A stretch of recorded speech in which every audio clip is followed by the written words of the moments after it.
So you're gonna pull out the chop saw.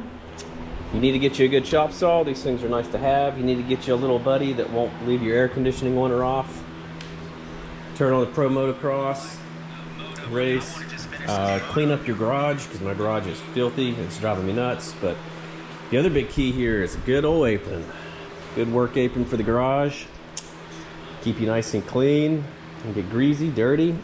Grind on it a little bit. It's awesome. So what I'm going to go ahead and do is I'm going to go ahead and cut a mounting tab right here, drill a hole, and then we're going to go ahead and get the motor temporarily mounted so I can play around with the mounting. So I need to cut some metal, and then we're going to weld it in. So here's what I've decided to do. Since it's very critical to get the sprocket in line, with the rear sprocket, so your chain's straight. It needs to be in the right position so when the swing arm moves and goes through the stroke of the suspension travel, this won't bind the chain up about here or here on the bottom when it goes up and down. So I feel like this will need to come in a little bit, but what I decided to do is I've been running a string here to try to get everything to be as straight as possible, and I'm really close right in there. So now I've got it, I feel like I've got it in the right plane, but I need to get it turned, you know, correct, so the cog isn't going to be sitting crooked or whatever. So gotta work on that, but I am very close. And I think what I'm going to do is I'm going to tack weld a piece of metal here, go ahead and drill it, and then I'll be able to rotate this piece forward and back to get my motor kind of close to where I need it. And then I got to work on the mount bracket here and the mount bracket here to connect. And of course we'll do the other side too. But that's kind of where I'm at right now. We'll see how that goes. So I got the motor initially mounted. This is my first preliminary mount.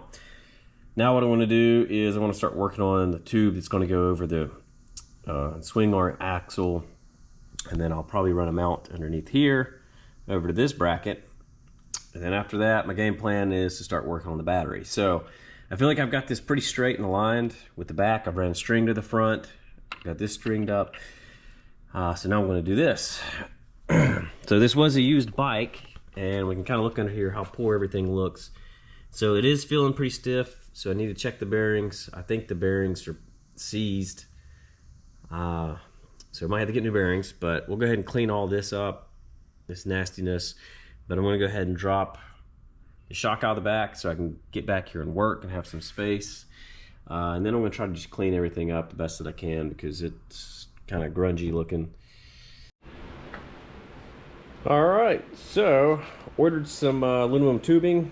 This should be the right size to allow the swing arm shaft to go through. So I'm going to cut this down. That'll go in the center here, and then I changed up my plan a little bit. I was going to use steel, and then I was going to weld to it. But what I'm probably going to do is I'll put this in there, and then I'll make a steel mounting bracket, and I'm going to use a hole that's going to be, hopefully if I can, I'll get it to be a kind of a snug fit. So it'll loop around that, and it'll at least have a little bit of room to swivel if it needs, but I don't want it to clank around. I want it to be kind of solid. So hopefully I'll have that, and then I'll make the loop come down, connect to here, here, and then the motor should be mounted. And then we'll work on the battery mount.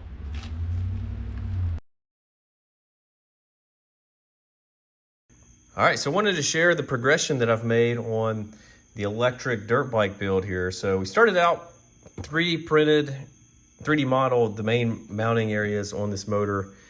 We got the mounting brackets, we got the sprocket, and then I went down to just this little guy that we could use. This is 3D printed, but I use this as a template, and I was putting that on steel and marking it out, and then I was cutting the steel out. So then we got to this bracket here. And then I went to this hack job, but the main thing is I got the bolt hole centers, got an idea where I wanted those. And then we are now to these big beefy guys. So we got the bolt hole centers straight, which is what the purpose of this was for, and this actually mounts down to the frame.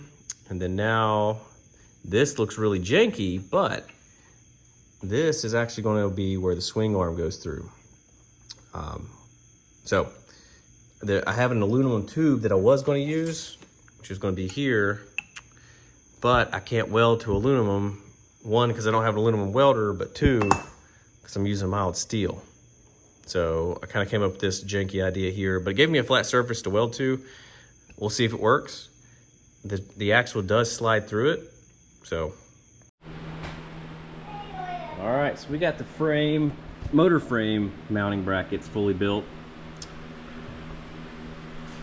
The alignment took a while to get figured out, but I feel pretty good about it. I went a little bit higher than this, just so the chain resting on the guide, and then the chain will mostly be supported by the sprocket. Not by much, just a little bit. So the steel here ended up having to add a spacer, so I've tack welded that in. So that gave me enough space, and I feel like I've got this pretty aligned. I don't know if we can see that on camera. Pretty aligned with the rear sprocket. And what I did, which I know is going to be a little weird, is I took a U-shaped tube and a triangle-shaped tube, welded them together, and created a nice snug fit around this axle bolt, and that's what's going around the axle bolt for the rear mounting. Try to get you in here so you can see that a little bit.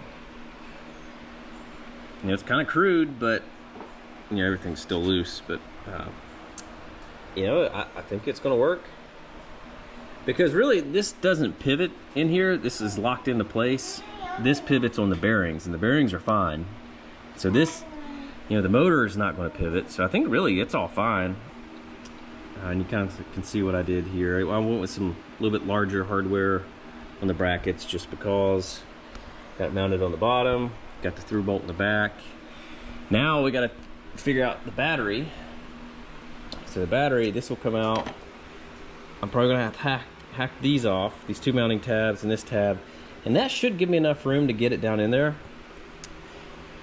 This will come off, obviously. I don't know, I see a lot of guys cutting this top mount off of the motor, but I feel like I might use it for the bottom plate of the battery. I could go here to here, let the battery sit on that maybe. We could go here and let it hang down to the bottom of the bracket, so the battery could hang off these, perhaps. So I don't know yet. I gotta figure that out. Radiator's still gonna come off, and then the frame's gonna get cleaned up. I may not polish it, but I'm probably just gonna clean it because it's kind of dingy looking. A little bit of elbow grease will actually, and you know, like a Brillo pad will take this a real long ways to making it look good.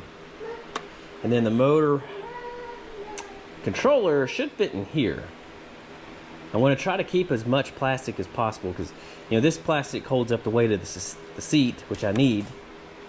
This bracket was holding up the weight of the gas tank, which I don't need anymore. The gas tank will still be on there, but I'll probably cut a hole in the bottom for where the battery fits.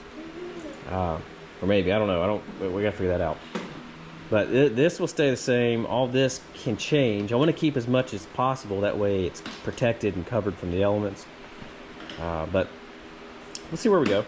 After that, we just gotta do some regular maintenance.